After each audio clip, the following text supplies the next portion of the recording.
الحمدللہ والصلاۃ والسلام علی رسول اللہ وعلی آلہ وصحبہ ومن والا، اما بعد۔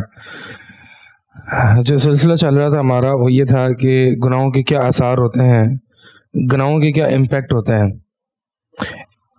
ان چیزوں کو پڑھ کے ہمیں گناہوں کے جو کانسیکوینسز ہیں نا ان سے آگاہ ہونا چاہیے، اور اب تک یہ ہمیں پتہ ہو جانا چاہیے کہ جو گناہوں کے جو کانسیکوینسز ہوتے ہیں، یعنی گناہ ایک ٹیمپریری لذت اور پلیجر دیتے ہیں، لیکن اس کے جو کانسیکوینسز ہوتے ہیں وہ لانگ لاسٹنگ ہوتے ہیں، لانگ لاسٹنگ بھی ہوتے ہیں، اور ہو سکتا ہے کہ وہ فوری نہ ہوں، یعنی وہ امیجیٹ ایفیکٹس نہ ہوں، امیجیٹ کانسیکوینسز نہ ہوں، ہو سکتا ہے وہ کئی ٹائم بعد انسان کو نظر آئے۔ تو لہٰذا انسان جب گناہ کرتا ہے نا تو اس کو کانسیکوینسز کو مد نظر رکھنا چاہیے۔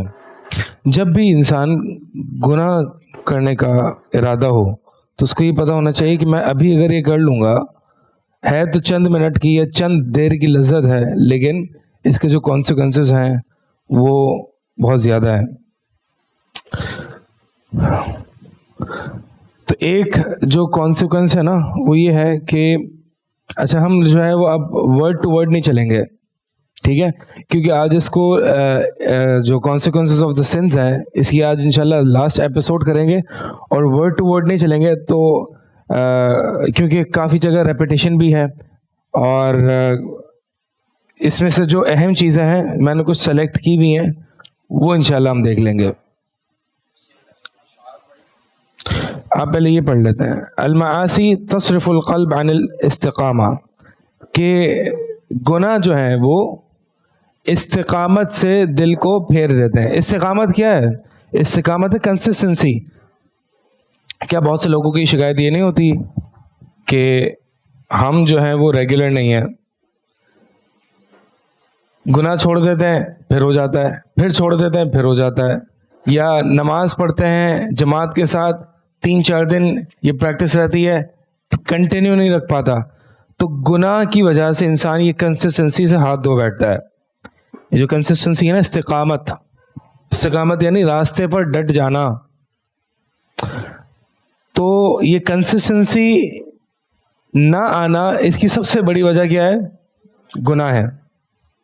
لہذا ابن القیم فرماتے ہیں کہ اس بات پر السائرون الی اللہ قد اجمع السائرون الی اللہ، السائرون الی اللہ یہ کون لوگ ہیں؟ جو اللہ تعالیٰ کی طرف چلنے والے ہیں، اللہ تعالیٰ کی طرف سفر کرنے والے ہیں۔ اللہ تعالیٰ کی طرف جو سفر کیا جاتا ہے وہ قدموں سے نہیں کیا جاتا، وہ کس سے کیا جاتا ہے؟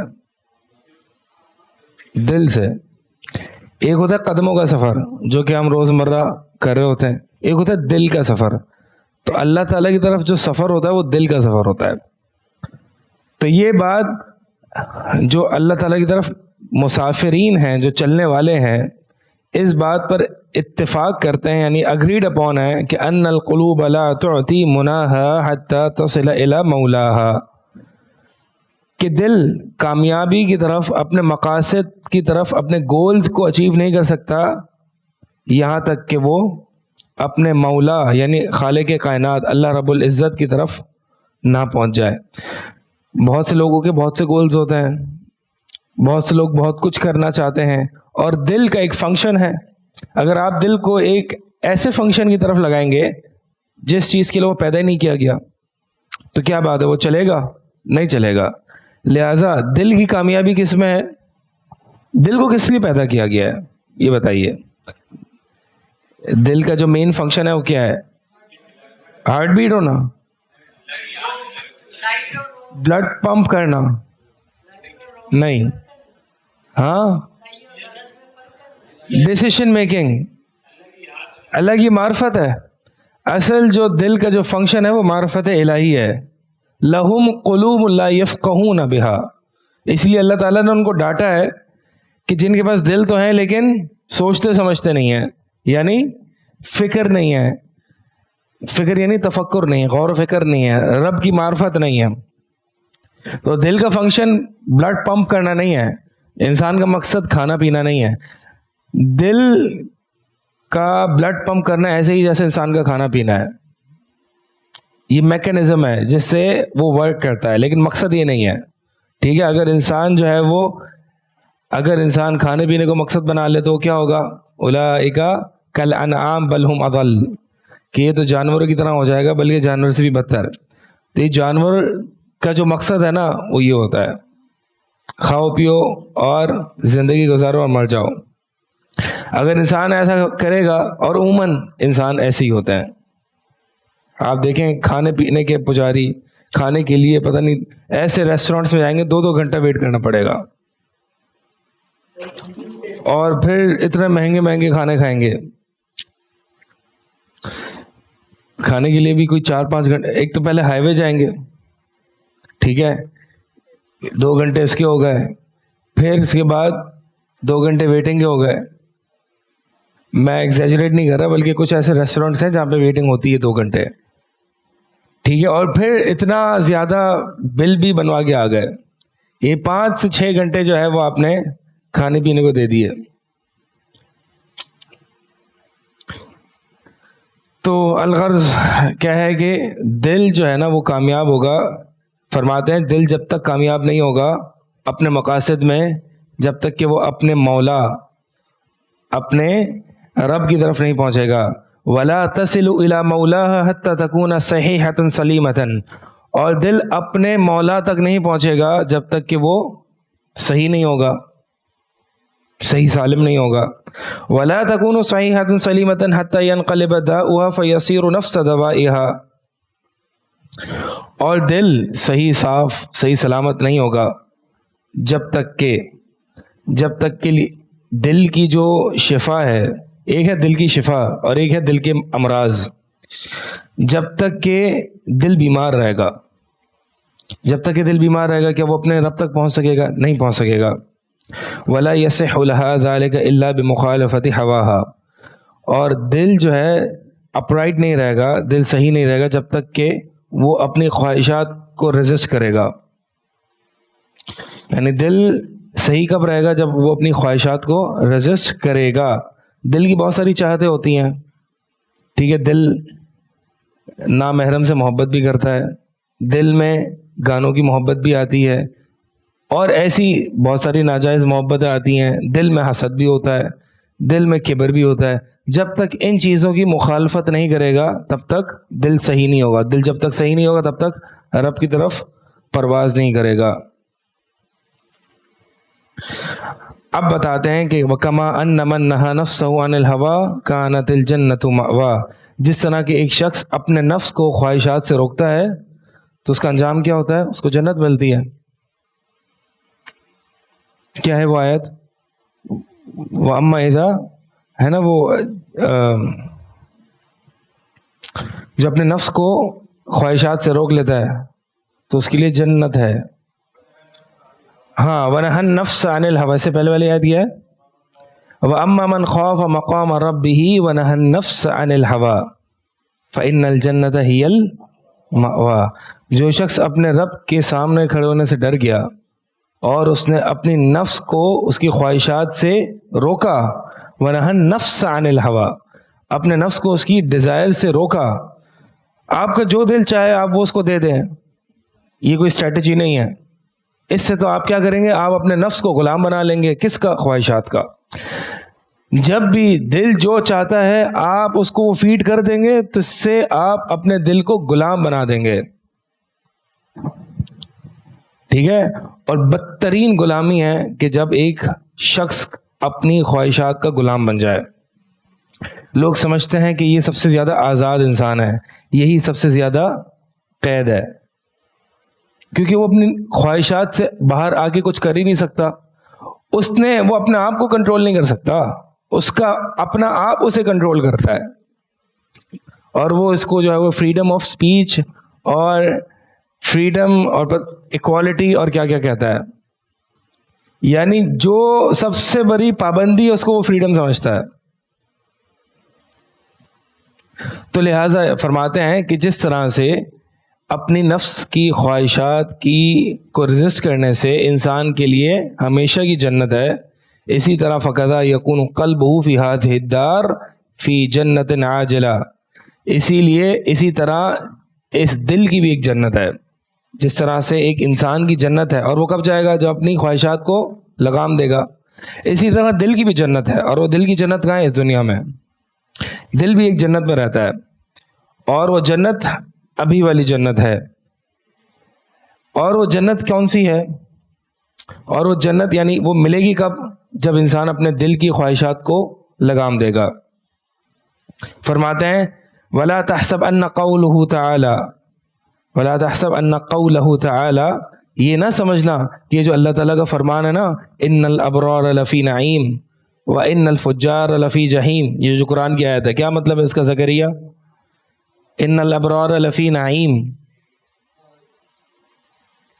ابرار نیک لوگ, اِنَّ بے شک, فی نعیم نعمتوں میں ہیں یا ہوں گے؟ ہوں گے یا ہیں؟ ہیں. نیک لوگ نعمتوں میں ہوں گے یا ہیں؟ ہوں گے نہیں, جنت تو بعد میں آ رہی ہے نا, مستقبل میں, فیوچر میں.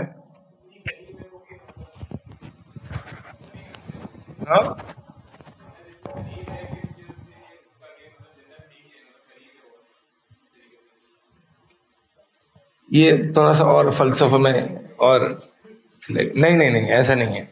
ابن القیم رحمہ اللہ فرماتے ہیں یہ نہ سمجھنا کہ مستقبل کے بارے میں, ان الابرار لفی نعیم, کہ بے شک نیک لوگ جو ہیں وہ جنت وہ نعمتوں میں ہوں گے, یہ نہ سمجھنا. وہ ہے فی ہذہ الدنیا وفی البرزخ وفی الآخرہ, اس دنیا میں بھی, قبر میں بھی, اور آخرت میں بھی یہ نعمتوں میں ہے.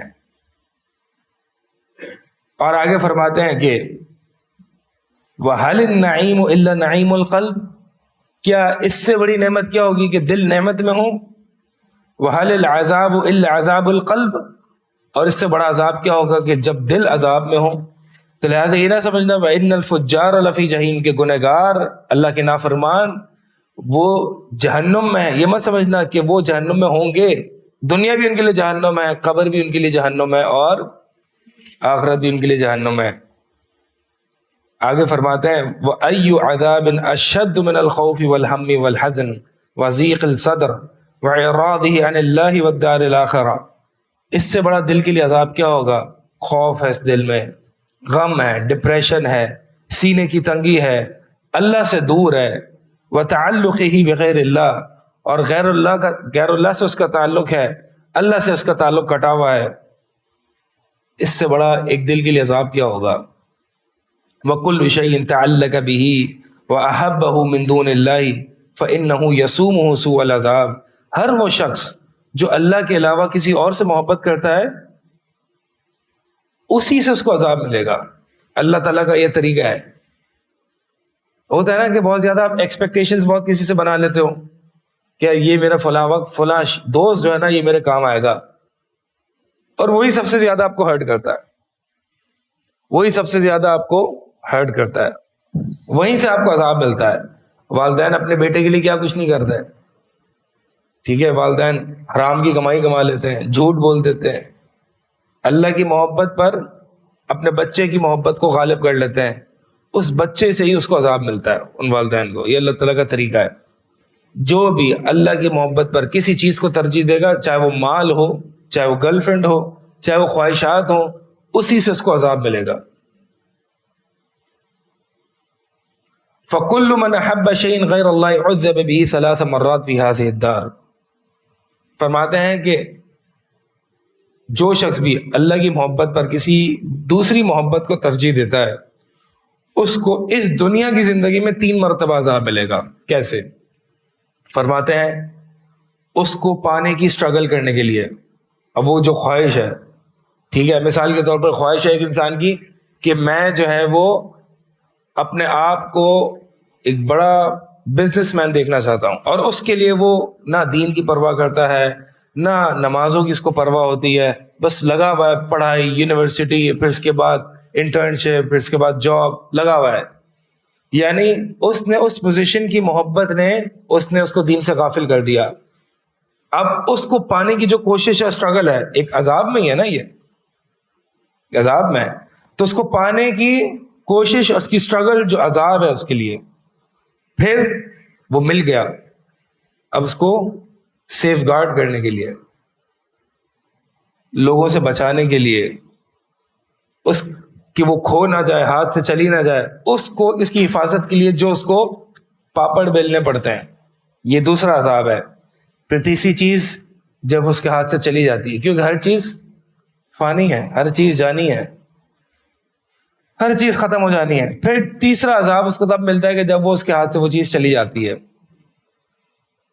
اگر ایک انسان کو کوئی چیز حاصل ہو یا نہ ہو، ہر صورت میں وہ عذاب میں مبتلا ہے۔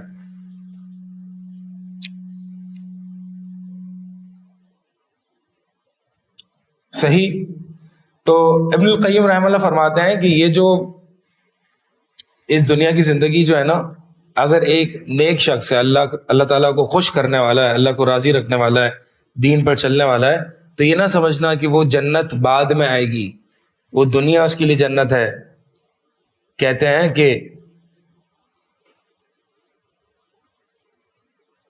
کہ حتی یقول، یعنی وہ کہتے ہیں ابن القیم رحمہ اللہ کہ فَأَيْنَ هَذَا، یعنی وہ شخص جس کا دل قید ہے، جو ڈپریشن میں ہے،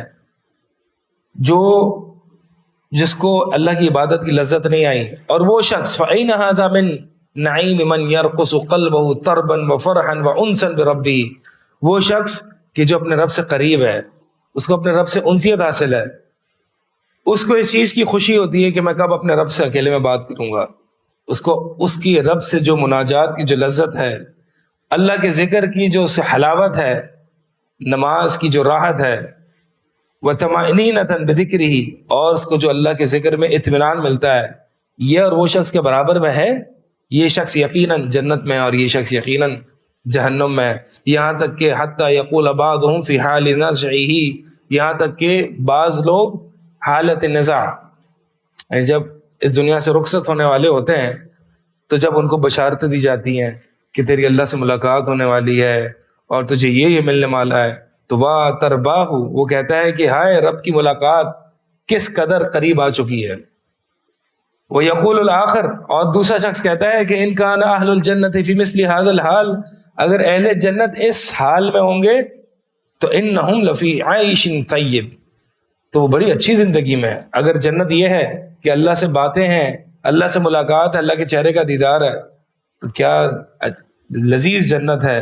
اور ایک شخص کہتا ہے مساکین اہل الدنیا، یہ دنیا کے مساکین، کون ہے دنیا کے مساکین؟ خرجوا منها وما ذاقوا لذیذ العیش فیہا، کہ وہ اس دنیا سے رخصت ہو چکے لیکن اس دنیا میں جو سب سے بہترین لذت اس کو وہ مس آؤٹ کر گئے، سب سے بہترین چیز جو تھی اس دنیا کی اس کو مس کر دیا۔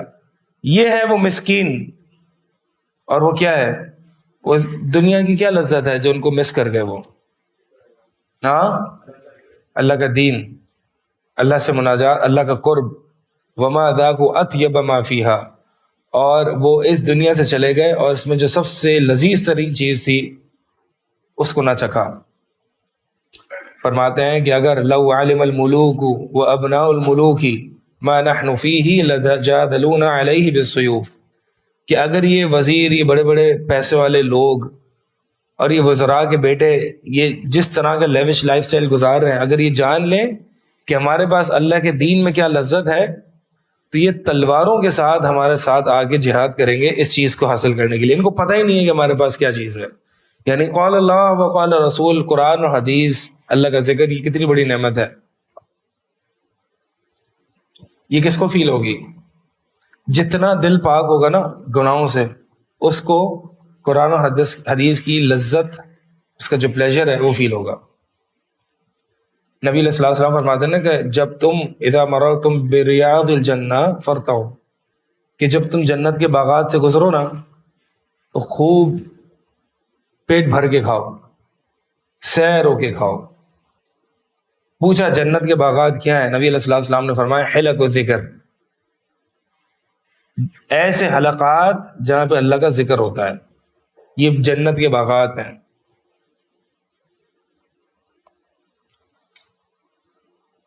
تو یہ ابن القیم رحمہ اللہ فرماتے ہیں کہ استقامت دین اگر چاہتے ہو، دین پر ڈٹے رہنا چاہتے ہو، تو تمہیں چاہیے کیا؟ گناہ کو چھوڑ دو۔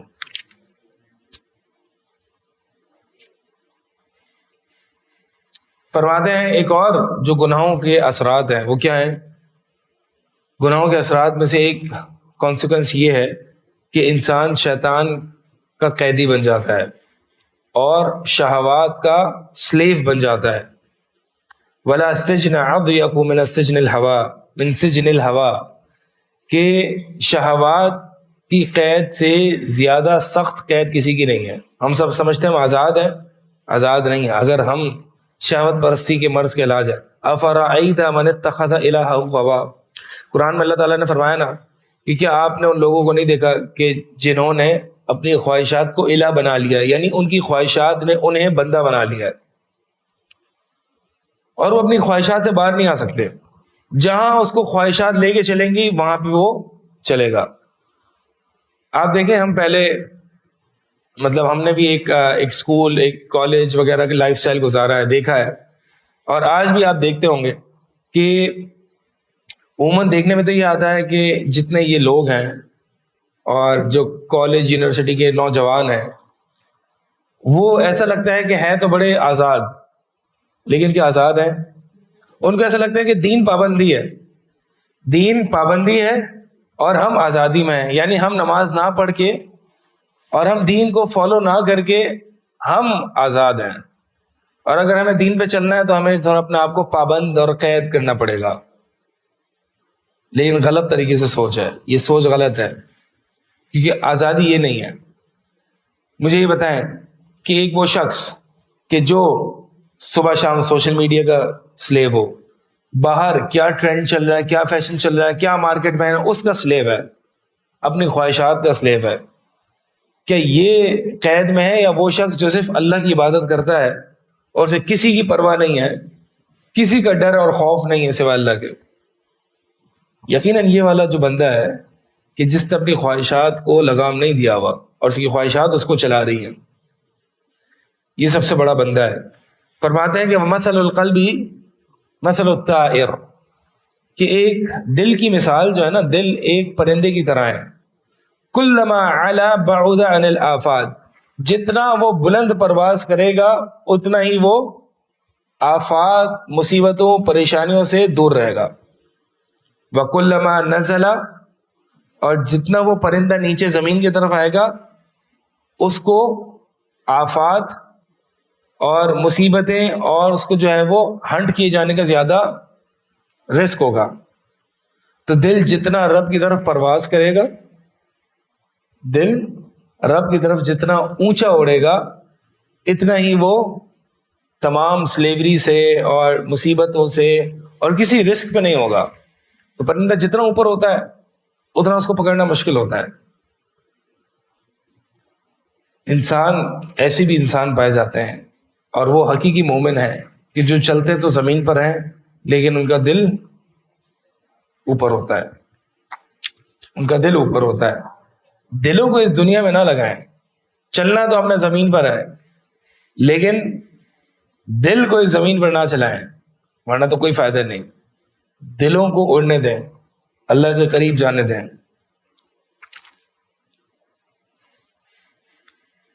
ایک اور کانسیکوینس یہ ہے کہ گناہ جو ہے المعاصی توجب القطیعۃ بین العبد و بین ربہ، گناہ سے انسان اور بندے کا ریلیشن شپ کٹ آف ہو جاتا ہے. اور آپ جانتے ہیں اللہ سے تعلق توڑ دینے کا مطلب کیا ہے؟ جب ایک انسان اللہ تعالیٰ سے تعلق توڑ دیتا ہے، ہاں مطلب اگر پلک جھپکنے کے برابر بھی اگر اللہ تعالیٰ سے لا تعلق ہو جائے نا تو برباد ہو جاتا ہے. یا حی یا قیوم برحمتک استغیث اصلح لی شأنی کلہ ولا تکلنی الی نفسی طرفۃ عین. اے زندہ و جاوید ذات، یا حی یا قیوم برحمتک استغیث، تیری رحمت کے ذریعے میں تجھ سے مدد طلب کرتا ہوں، مجھے میرے حوالے نہ کرنا ایک پلک جھپکنے کے برابر بھی. تو جب اللہ تعالیٰ بندے کو چھوڑ دیتا ہے وہ ہلاک ہے. حتیٰ کہ پلک جھپکنے کے برابر بھی اللہ تعالیٰ نے بندے کو چھوڑ دیا تو وہ گیا کام سے. فرماتے ہیں وَإِذَا وَقَعَتِ الْقَطِيعَةُ انْقَطَعَتْ عَنْ أَسْبَابِ الْخَيْرِ وَاتَّصَلَتْ بِهِ أَسْبَابُ الشَّرِّ، کہ جب اللہ تعالیٰ اس بندے کو چھوڑ دیتا ہے نا تو وہ جو ہے یعنی جتنے خیر کے اسباب ہیں نا اس سے ختم ہو جاتے ہیں, اور جو بھی وہ شر ہوتا ہے اس کے پاس آ جاتا ہے. یہ ایک طریقے سے ایسا ہے کہ ایک طرف شیطان ہے, ٹھیک ہے, اگر اللہ تعالیٰ نے بندے کو چھوڑ دیا تو فوراً شیطان آگے لے لیتا ہے اسے. اگر آپ نے اپنے رب کو اپنا مولا نہیں بنایا اور اللہ تعالیٰ سے اپنا تعلق نہیں جوڑا تو پھر اللہ تعالیٰ آپ کو چھوڑ دے گا اور آپ کو شیطان کے حوالے کر دے گا. وَمَن يَعْشُ عَن ذِكْرِ الرَّحْمَنِ نُقَيِّضْ لَهُ شَيْطَانٌ فَهُوَ لَهُ قَرِينٌ. اور جو رحمان کے ذکر سے غافل ہوگا, اس سے منہ موڑے گا, تو ہم اس کے لیے شیطان مقرر کر دیں گے, اس کا وہ دوست ہوگا. شیطان سب سے بڑا انسان کا دشمن ہے یا نہیں؟ جب سب سے بڑا دشمن اس دنیا کی زندگی میں, یہ بتائیے یہاں پر دنیا میں انسانوں میں سے آپ کا مسلمانوں کا سب سے بڑا دشمن کون ہے؟ یہود. قرآن میں, ٹھیک ہے, اگر آپ کو یہود کی فوج کے حوالے کر دیا جائے کیا حال کرے گا وہ؟ چھوڑے گا آپ کو, اور پھر آپ اس کو دوست سمجھیں تو آپ کو ایک تو سرپرائز ہٹ بھی ملے گی اور آپ کا وہ ستیہ ناز بھی کرے گا. اس سے بڑا دشمن آپ کا ابلیس ہے.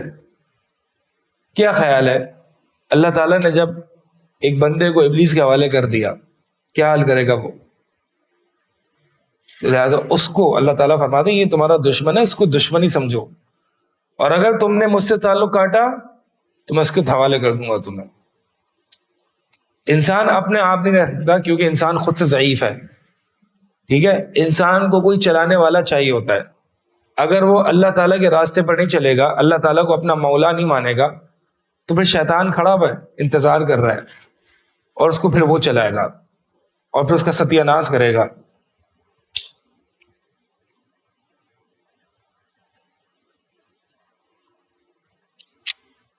اللہ تعالیٰ قرآن میں فرماتا ہے وَإِذْ قُلْنَا لِلْمَلَائِكَةِ اسْجُدُوا لِآدَمَ, کہ جب ہم نے ملائکہ سے کہا نا کہ سجدہ کرو آدم علیہ السلام کو, تمام نے سجدہ کیا سوائے ابلیس نے.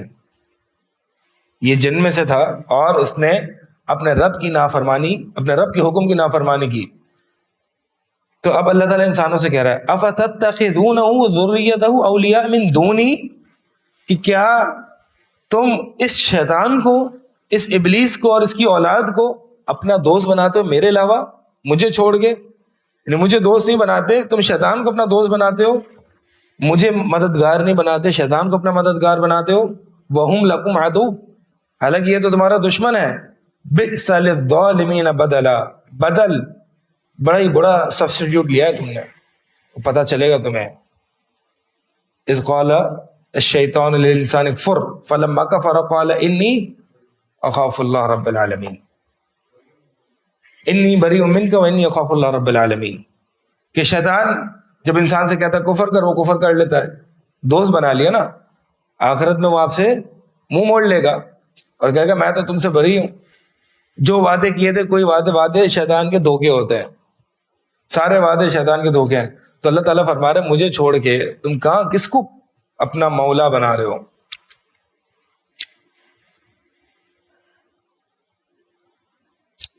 گناہوں سے دین اور دنیا کی برکت ختم ہو جاتی ہے. برکت کیا ہوتی ہے؟ بلیسنگ کیا ہوتی ہے؟ یہ تو ترجمہ ہے. ہاں, ضروری نہیں برکت کوانٹٹی میں ہو, کوالٹی میں بھی تو ہو سکتی ہے. اگر ایک انسان کی زندگی میں برکت ہے تو اس کا مطلب یہ تو نہیں کہ وہ 100 سال جیے گا, ہو سکتا ہے 40 سال جیے, لیکن کوالٹی اس کی ایسی ہو کہ 40 سال میں وہ کام کر جائے جو 1000 سال میں ایک عام انسان نہیں کر سکتا. اور سلف کی برکات ایسی ہوتی تھی. آبجیکٹو اچیو ہو جائے, مقاصد اچیو ہو جائے, مقاصد اچیو ہو جائے تھوڑے سے ٹائم میں, یہ برکت ہے.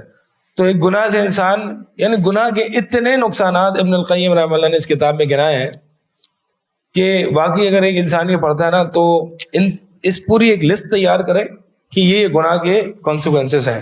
جب بھی گناہ کا دل ہو تو یہ اپنے سامنے لسٹ رکھے, سب پہ چیک لگائے کہ ہاں میں اس کو ٹالریٹ کر لوں گا, اس کو برداشت کر لوں گا, اس کو بھی برداشت کر لوں گا, اس کو بھی کر لوں گا. پوری لسٹ پہ چیک لگا کے اگر وہ سب پہ چیک لگا کے گناہ کر سکتا ہے تو پھر کرے, ورنہ پھر سوچ لے اس کا انجام کیا ہوگا. ٹھیک ہے. اچھا, گناہوں کے اپنے آپ کو انسان گناہوں سے جو روکتا ہے نا, اس کے کچھ طریقے ہوتے ہیں. ایک تو طریقہ یہ ہے کہ اس کے آنکھوں کے سامنے گناہ کے کانسیکوینسز ہوں. انسان بھول جاتا ہے, اس کی یاد دہانی کے لیے وہ بہت سے کچھ کر سکتا ہے. ٹھیک ہے, اس کو ریوائز کر سکتا ہے, ایک لسٹ بنا سکتا ہے. اور لسٹ میں آپ کو ایسے نہیں کہہ رہا, واقعی بنائیں, واقعی ایک لسٹ تیار کریں کہ بھائی اگر میں گناہ کروں گا, یعنی مثال کے طور پر ایک شخص ایک بد نظری کرنے کا ارادہ کرتا ہے. ٹھیک ہے, مجھے یہ بتائیں, ایک بد نظری ایک لمحے کی لذت اور اس کا جو پھر نقصان ہے وہ کتنا ہے, انسان کو اندازہ نہیں ہے. ایک لمحے کی لذت کی وجہ سے اس کو جو کاسٹ پے کرنی پڑتی ہے وہ کتنی ہے. ایک جھوٹ ہے, ایک جھوٹ بولتا ہے انسان کسی بھی وجہ سے. بہت سے لوگ تو باتوں باتوں میں ایسے ہی جھوٹ بول دیتے ہیں, کوئی ضرورت نہیں ہوتی, کوئی ضرورت نہیں. مثال کے طور پر آپ نے یہ فلاں نیوز دیکھی نہیں تھی, نہیں دیکھی تھی, بھائی اس میں کیوں جھوٹ بول دیا, دیکھی تو تھی آپ نے, پڑھی تو تھی, جھوٹ بول دیا. جب انسان کو جھوٹ کی عادت لگتی ہے نا, تو پھر وہ یہ نہیں سوچتا کہ یار یہاں پہ جھوٹ کی ضرورت ہے یا نہیں ہے, وہ بغیر سوچے سمجھے بھی جھوٹ بول دیتا ہے. ٹھیک ہے, تو اور اسی طرح مثال کے طور پر ایکٹنگ کر کے کسی سے پوچھنا, گویا کہ اپنے رویے سے یہ بتانا کہ آپ نے وہ چیز نہیں دیکھی اور آپ اس چیز کو پہلی دفعہ سن رہے ہو, یہ بھی سب جھوٹ کی اقسام میں سے ہے. ٹھیک ہے, تو لہٰذا یہ تھوڑی سی چیزیں, چھوٹی سی چیزیں انسان اگر ان کو اپنے سامنے رکھے نا. مثال کے طور پر امام شافعی رحمہ اللہ جو ہیں, وہ اپنے پاس ایک اسٹک رکھتے تھے, اور ان سے پوچھا جاتا تو وہ کہتے کہ یہ مجھے آخرت کی یاد دلاتی ہے, مجھے آخرت کی یاد دلاتی ہے. میں 2-3 دن پہلے کسی کا وہ کال پڑھ رہا تھا, کسی نے شیئر کیا ہوا تھا واٹس ایپ پہ. ایک سلف میں سے کوئی تھے کہ جنہوں نے یہ کہا تھا کہ اب جب بھی میں غیبت کروں گا تو میں ایک روزہ رکھوں گا, اور میں روزے رکھ رکھ کے تھک گیا, غیبت نہیں چھوٹی. غیبت جو ہے انسان کرتا ہے, کیا ملتا ہے اس کو پتہ ہے, اس نے یہ کیا تھا, بس غیبت ہو گئی. سبحان اللہ, اتنا بڑا گناہ ہو گیا. صرف کیا ملا اس سے, آپ کو کچھ ملا؟ اگر واقعی انسان سوچتے ہیں کہ وہ غیبت کرتا ہے, اس سے کچھ ملتا ہے, اس کو کچھ بھی نہیں ملتا. ایک اس وقت غیبت انسان کرتا ہے اس لیے نا کہ ایک زبان کی لذت ملتی ہے اس کو, اس وقت مزہ آتا ہے اس کو. اس تھوڑی سی دیر کے مزے کے لیے وہ اپنی کیوں اتنے سارے کانسیکوینسز فیس کرے گا. اس وقت جو اس کے ذہن میں ہوتا ہے نا, وہ ایک ہی کانسیکوینس ہوتا ہے, اور وہ کیا ہے کہ میں اللہ کی نافرمانی کر رہا ہوں, اور اس کو پھر کور کر لیتا ہے, جی ہاں توبہ کر لوں گا انشاءاللہ, اس لیے وہ گناہ کر لیتا ہے. یہ پوری کانسیکوینسز کی لسٹ تیار کرے اور اپنے سامنے رکھیں, اور پھر دیکھیں گناہ کرنے میں جرت ہوتی ہے نہیں ہوتی. اپنے سامنے موبائل اسکرین سیور پہ رکھ دیں, وال پیپر پہ رکھ دیں, یہ لسٹ ہے. گناہ کرنے کا ارادہ ہو فوراً سے کھول کے دیکھ لیں, کانسیکوینسز فیس کر سکتے ہیں تو کر لیجیے گا. اور یقیناً کانسیکوینسز جو ہم نے پڑھے ہیں کس طرح کے, یعنی ایک کانسیکوینس یہ ہے کہ صرف اللہ سے تعلق کٹے گا, یہ بہت بڑا کانسیکوینس ہے. کیا توبہ کر کے واپس انسان اس طرف آ سکتا ہے یا نہیں آ سکتا؟ اس پہ ابن القیم رحمہ اللہ نے کچھ تفصیلی ایک آرگیومنٹس دیے ہیں. یعنی مثال کے طور پر دو سیڑھیاں ہیں, ایک آپ اور ایک دوسرے شخص ہیں, دونوں چڑھ رہے ہیں. ٹھیک ہے, یہ سیڑھیاں جو ہیں وہ اللہ تعالیٰ کی طرف انسان کو لے جا رہی ہیں, اور یہ سیڑھیاں جو ہیں یہ اطاعت کی سیڑھیاں ہیں. دونوں اللہ تعالیٰ کے احکامات کو بجا لا کے نیک کام کر کے دونوں سیڑھیاں چڑھ رہے ہیں. ایک بندہ گناہ کرتا ہے اور سیڑھی ظاہر سی بات ہے پھر وہ رک جاتا ہے, اور دوسرا بندہ آگے نکل جاتا ہے. اب سوال یہ ہے کہ یہ جو گناہ کر کے سیڑھی پر رک گیا, اس کا جو سفر تھا کٹ آف ہو گیا, اب کیا وہ توبہ کرے گا تو کیا اس بندے کے برابر پہنچے گا یا نہیں؟ سمجھ آ رہا ہے کیس اسٹڈی؟ انسان یہ سمجھتا ہے نا کہ بھائی میں توبہ کر لوں گا انشاءاللہ اسی ٹریک پہ آ جاؤں گا, اسی جگہ پر جہاں پہ میں تھا. پوز آئے گا لیکن توبہ کر کے اڑ کے چلا جاؤں گا. بتائیے جی کہ ایک شخص ہے وہ تو اللہ تعالیٰ کے اطاعت کے کام کر کے سیڑھیاں چڑھ رہا ہے، اور ایک شخص ہے وہ گناہ کرتا ہے، رک جاتا ہے، پھر توبہ کرتا ہے، پھر واپس چلنا شروع کر دیتا ہے، تو کیا یہ بندہ اس کے برابر پہنچ سکتا ہے؟ پہنچ سکتا ہے، پاسبل ہے، پہنچ سکتا ہے، ڈپینڈ کرتا ہے اس کی توبہ کتنی سالڈ ہے. اگر اتنی سالڈ توبہ ہے تو اس سے بھی آگے پہنچ جائے گا. یعنی گناہ اگر وہ چھوٹا ہوگا اور توبہ اتنی سالڈ ہوگی تو پھر وہ اس بندے سے آگے نکل جائے گا. لیکن اگر توبہ اتنی سالڈ نہیں ہے اس بندے سے پیچھے رہے گا. تو ڈپینڈ کرتا ہے. تو یہ جو بات بتائیے آپ کو، یہ اس وقت بتائیے کہ گناہ لا محالہ انسان سے ہوتے ہیں.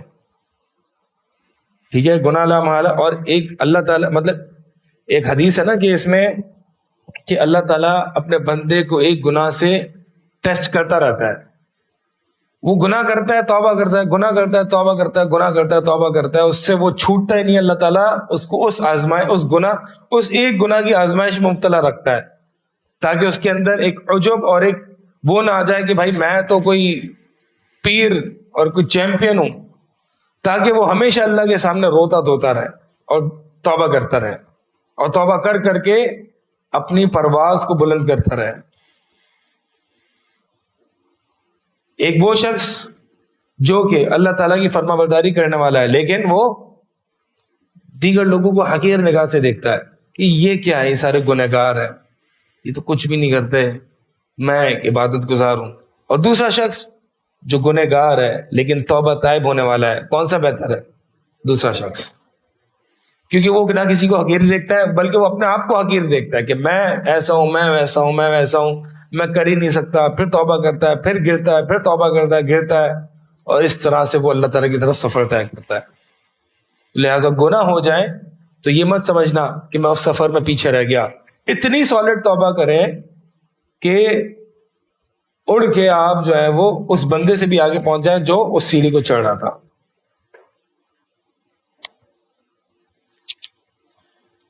تو خیر ہم جو بات کریں تو یہ تھی کہ گناہ جو ہے وہ انسان کی دین اور دنیا کی برکات کو ختم کر دیتے ہیں.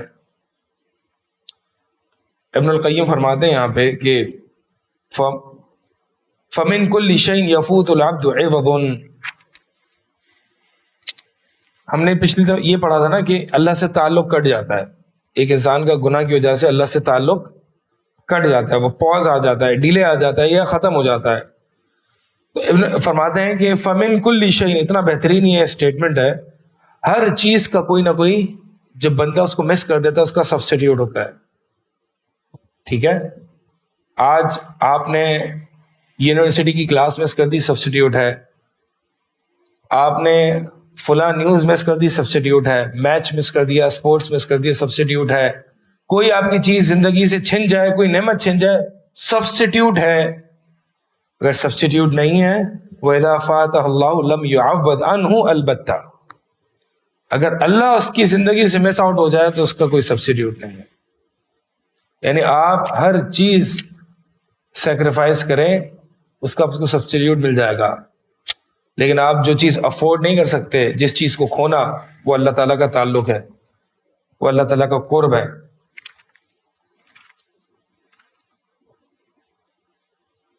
فرماتے ہیں کہ گناہ جو ہے نا گناہ انسان سے بے وفائی کرتے ہیں. انسان گناہ کیوں کرتا ہے؟ انسان بہت سارے ایسے گناہ کرتا ہے کہ وہ وقت پہ کام آئیں گے یا مجھے خوشی دیں گے، اس سے مجھے خوشی حاصل ہوگی، لذت ملے گی. فرماتے ہیں کہ گناہ جو ہے وہ انسان کو ساتھ بے وفائی کرتے ہیں. یعنی جب انسان کو سب سے زیادہ ضرورت ہوتی ہے نا تب گناہ اس کے ساتھ آ کے بے وفائی کرواتے ہیں. اور اس کی کچھ مثالیں دیتے ہیں کہ کچھ مثالیں جیسے کہ انسان حالت نظام میں ہوتا ہے موت کے وقت، تو موت کے وقت جو اس نے زندگی میں گناہ کیے ہوتے ہیں اس موت کے وقت سب سے زیادہ وہ ضرورت میں ہوتا ہے کہ اس کی جو ہے وہ ایمان کو بچایا جائے.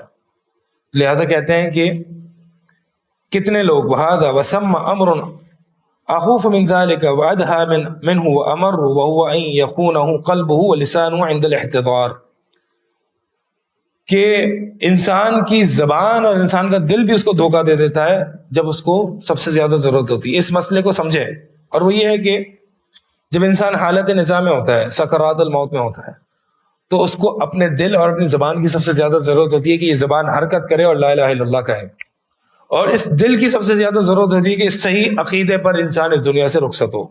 لیکن جب گناہ انسان کرتا ہے نا تو یہ زبان اور یہ دل اس کا ساتھ دینا چھوڑ دیتے ہیں اور اس سے بے وفائی کرتے ہیں. تو لہٰذا ہم نے کیسے حتیٰ قیل لبعضہم، ابن القیم رحمہ اللہ فرماتے ہیں کہ بعض لوگوں سے ان کے حالت نزاع میں، یعنی جب وہ مرنے کے قریب تھے، اس صورتحال میں بعض لوگوں سے کہا گیا قل لا الہ الا اللہ، کہ لا الہ الا اللہ کہو، تو وہ کہتا ہے لا استطیع ان اقولہا، ہائے میں یہ کہہ ہی نہیں سکتا، زبان رک گئی میری لا الہ الا اللہ کہنے سے. کسی اور سے کہا جاتا قل لا الہ الا اللہ، کہ لا الہ الا اللہ کہو، تو وہ کہتا شاہ رخ، یہ اصل میں شطرنج ہے نا، یہاں لکھا ہے من اسماء لاشجار الشطرنج، اصل میں وہ شطرنج بہت کھیلا کرتا تھا. تو شطرنج کے جو پتھر ہیں، یعنی وہ جو کو کیا کہتے ہیں، گوٹیاں جو بھی ہوتی ہیں، تو اس کے جو ہے نا، یعنی اس کے یہ نام ہے شاہ رق، ٹھیک ہے. تو جب اسے کہا جاتا لا الہ الا اللہ پڑھو، تو شطرنج کی گوٹیوں کے نام لے رہا ہے وہ. غلبتک ثم قضا، یعنی یہ وہ شطرنج اس کے سر پر سوار تھا اس موت کے وقت. اور کسی اور سے کہا جاتا کہ قل لا الہ الا اللہ، کہ لا الہ الا اللہ کہو، تو فجعل یحزی بالغنا، تو وہ گانے گنگنانے لگتا. ویقول، اور یعنی گانے گاتا، وہ جس کی میوزک کی عادت ہوتی ہے، جس کی موویز دیکھنے کی عادت ہوتی ہے. یعنی انسان کا خاتمہ پتہ ہے کس چیز پر ہوتا ہے؟ جس چیز پر اس نے زندگی گزاری ہوتی ہے. ایک شخص جس نے قول اللہ و قول رسول، دین پر زندگی، لا الہ الا اللہ پر، توحید پر کمپرومائز نہیں کیا ہوتا ہے، اس پر زندگی گزاری ہوتی ہے، تو کلمہ اس کو نصیب ہوتا ہے. ورنہ آپ دیکھ لیں کہ اس وقت اس کو اپنے دل اور زبان کی ضرورت تھی، اور گناہوں کی وجہ سے یہ، حالانکہ یہ مشرک نہیں ہے، مشرک نہیں ہے، یہ لا الہ الا اللہ پر تھا، لیکن یہ خواہشات اس پر سوار تھیں. ایک اور سے کہا گیا لا الہ الا اللہ پڑھو، تو جواب میں کہنے لگا وما یغنی عنی وما اعرف انی صلیت للہ صلاۃ، میں نہیں کہہ سکتا، میرے زبان پر کلمہ نہیں آ رہا، مجھے نہیں پتا میں نے اللہ کے لیے ایک بھی نماز پڑھی یا نہیں پڑھی. یہ موت کے وقت ابن القیم رحمہ اللہ فرمانے کچھ لوگوں کا ہم نے تجربہ کیا، اور ان لوگوں نے موت کے وقت یہ کہا. حتیٰ کہ ایک سے کہا گیا تو اس نے کہا انا کافر بما تقول، انا کافر بما تقول، میں اس چیز کا انکار کرتا ہوں جو تو مجھے تلقین کر رہا ہے لا الہ الا اللہ کی. کوئی کسی سے کہا گیا، کافی اس میں جو ہے وہ بات واقعات ذکر کیے ابن القیم نے، کسی سے کہا گیا اس کی زبان چلنا بند ہو گئی. حتیٰ کہ بعض لوگوں سے کہا گیا، یعنی بعض فقیر سے جو اللہ کے جو لوگوں سے سوال کیا کرتے تھے، تو فجعل یقول للہ فلس للہ، اللہ کے نام پہ ایک دے دے، اللہ کے نام پہ دے دو. موت کے وقت یہ کہنے لگا. اور وہ اخبرنی، ابن القیم فرماتے ہیں کہ مجھے بعض بزنس مین نے اپنے قریبی رشتہ داروں کے بارے میں بتایا کہ انہ احتضر وهو عنده، کہ کچھ ہمارے قریبی رشتہ دار تھے جو تجارتی کاروباری حضرات تھے، کہ ان کی موت کا وقت قریب آیا، وجعلوا یلقنونه لا الہ الا اللہ، اور وہ لا الہ الا اللہ کی تلقین کرنے لگے. تو وہ یہ کہنے لگا وهو یقول هذه القطعة رخیصة، یہ جو پیس ہے نا بڑا سستا ہے، هذا مشترى جید، یہ جو پروڈکٹ ہے یہ بہت زبردست چیز ہے، بڑا عمدہ پروڈکٹ ہے، هذا کذا، اور یہ ایسا اور یہ ویسا، حتی قضا، یہاں تک کہ اس کی موت آ جاتی ہے.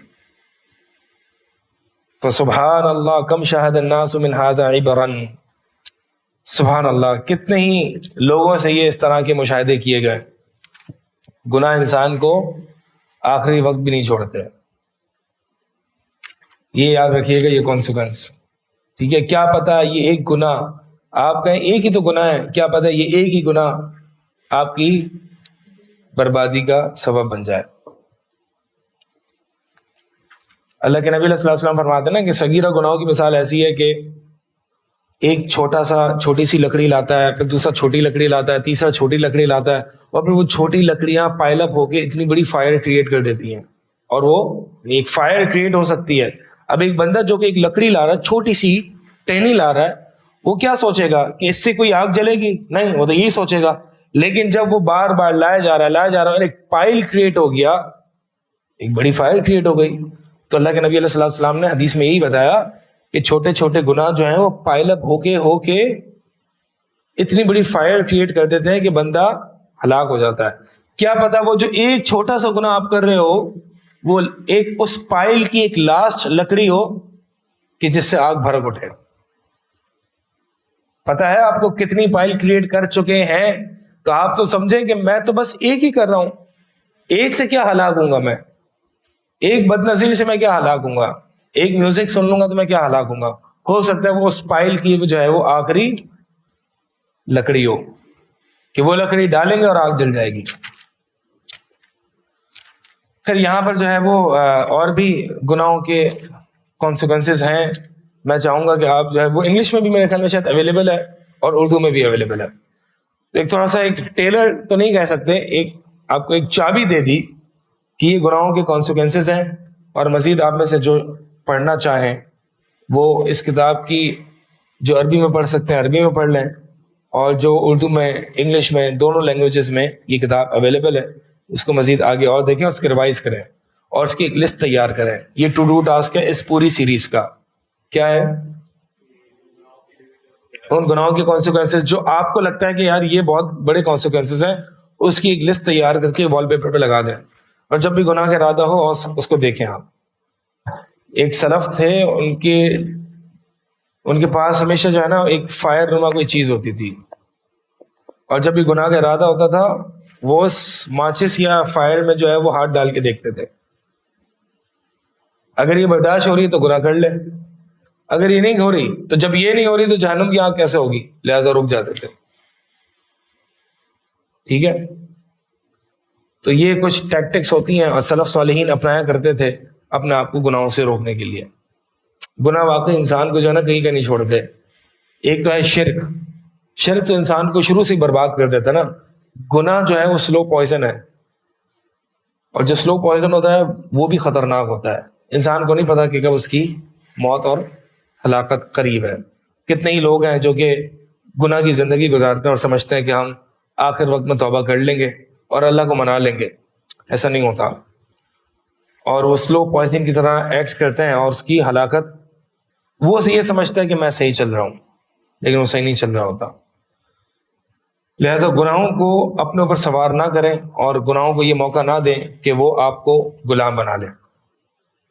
غلامی تو وہ ہے کہ انسان کا نفس اس کو غلام بنا لے, اصل غلامی یہ ہے. اقول قولی ھذا استغفر اللہ لی ولکم.